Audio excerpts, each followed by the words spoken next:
So the Eagles have a couple of star players on offense that might not be seeing eye to eye. Another player shared some info about the situation that he regrets, and Coach Sirianni is trying to clean it all up in the media. Well, how the heck does an 11-2 team on a 9-game win streak even have drama at all? I'll talk about that, but not before I talk about multiple teams, including the Eagles having some changes in ownership, Brett Favre being confronted by a former NFL player at a card show, Bill Belichick taking a job in college football, and much more right after.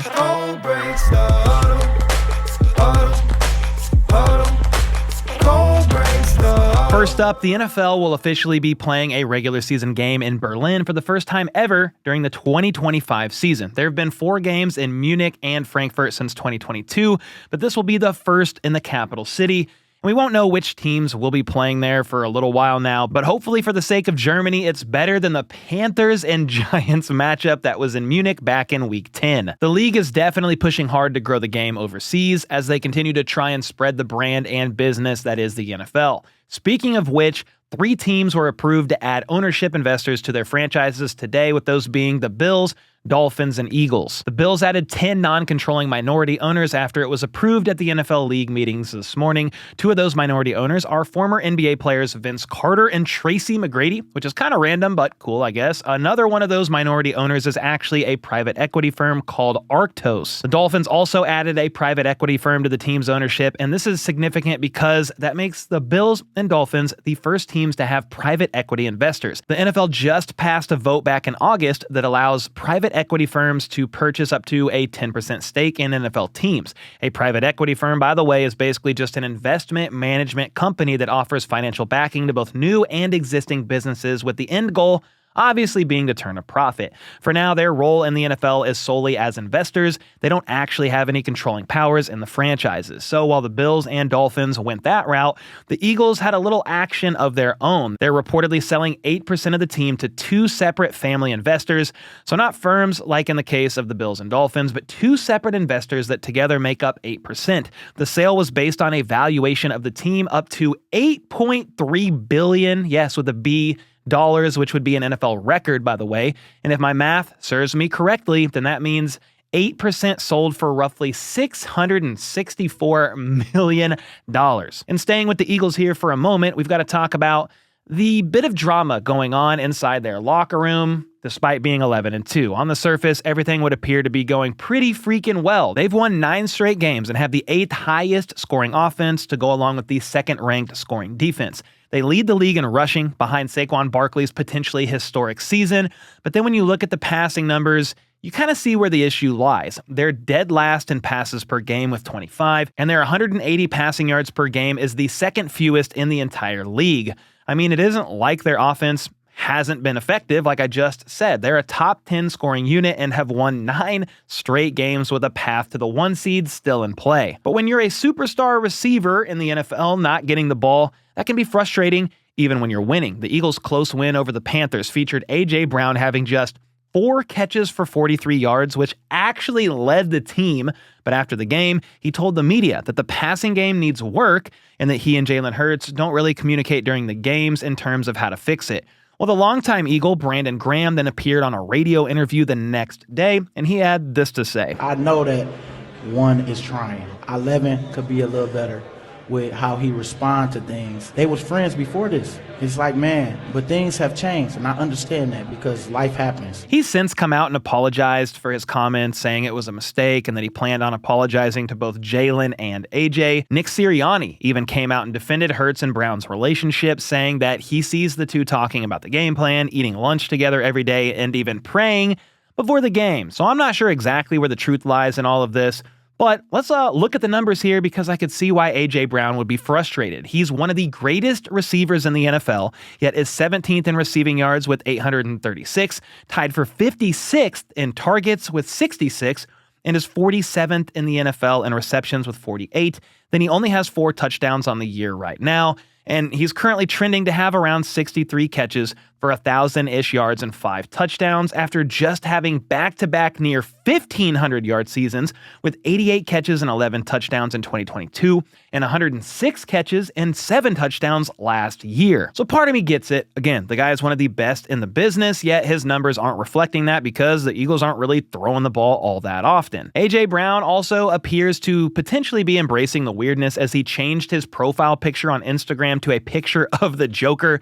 No clue what that means, and I'm not even going to try and decode that, but that's where things stand right now. We'll have to see if the passing game improves moving forward, or if you just keep doing what's working, and that is feeding Saquon Barkley, who leads the league in almost every single rushing category aside from touchdowns, because the tush push exists. Either way, it'll be interesting to see how it affects them as a team, as they're still very much alive for the 1 seed in the NFC. Next up, let's get into this weird confrontation involving 2 NFL legends. The longtime New York Jet Mark Gastineau recently confronted former NFL quarterback and alleged welfare misappropriationist Brett Favre in a video posted online by ESPN to promote an upcoming documentary called The New York Sack Exchange. Kind of a clever title. But in this clip, Gastineau confronts Brett Favre about the controversial Michael Strahan sack back in 2001. If you're not familiar, Gastineau broke the NFL sack record all the way back in 1984 with 22 sacks. This record held for years until 2001 when Michael Strahan went into the last game of the year with 21.5 sacks, needing just one more to break Gastineau's record. Well, in the final minute of the game, Brett Favre dropped back and appeared to just give himself up on a bit of a rollout, with Strahan getting credited for the sack and breaking the record. It was controversial at the time, but apparently that play is still living rent-free in Gastineau's head, because this clip from ESPN showed him confronting Brett Favre about the play at a memorabilia show back in 2023. I'm gonna get my sack back, dude. You probably would hurt me. Well, I don't care. You hurt me. You hear me? Yeah, I hear you. You really hurt me. You hurt me, Brett. So after this clip surfaced on the interweb, Brett Favre actually posted a thread on X addressing multiple things. First, he tried explaining the play from 2001 involving Strahan, pretty much saying no, he didn't give him the sack on purpose. As far as the incident at the card show goes, he said it shouldn't have been filmed and released, and that it was a private moment between 2 old football warriors. Favre continued, saying he understands Mark's frustration because being the sack king would bring more value to him at card shows, give him a better case for the Hall of Fame, and increase his demand for public speaking gigs. And from that perspective, I guess I can understand Gastineau's frustration, but to still be that upset about it 22 years later is, I don't know, pretty wild to me. But that's where I want to get your opinion on the situation. Do you agree with Gastineau's confrontation or nah? And should he seriously be this worked up about it over 2 decades later? Let me know either way in the comments. Now, you want to know what else is wild, or at least very unexpected? The University of North Carolina is finalizing a deal to hire Bill Belichick as their next head coach. Belichick mutually agreed to part ways with the Patriots after the 2023 season, and his name was thrown around as a possible candidate for multiple head coaching jobs in the offseason, but nothing materialized, so he's been sitting out this year and doing a lot of media. There have been reports here and there that he wanted to get back into coaching next year, so speculation then began to ramp up as to where he could land, with teams like the Jags, Giants, and even the Jets being thrown out there.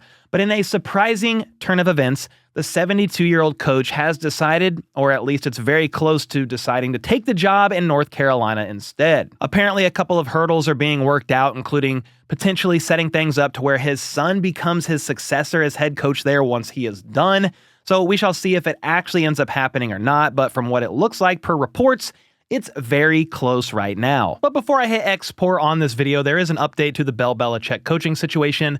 Multiple insiders now have confirmed he is officially going to be taking the job as the head coach of the University of North Carolina. Jordan Schultz said, breaking, Bill Belichick has agreed to become the next head coach at the University of North Carolina. Multiple sources tell NFL on Fox. Adam Schefter had a similar tweet, and yeah, it is official, which is actually crazy. One of the greatest head coaches of all time in the NFL is now coaching in the college ranks at the age of 72. And from here, before I get out of here, I wanted to take a quick look at the playoff picture to see where things stand heading into this next week of the season. You have just 4 regular season games left, so it's getting close, down to the wire, and there's a lot of storylines surrounding it that I'll touch on in a later video.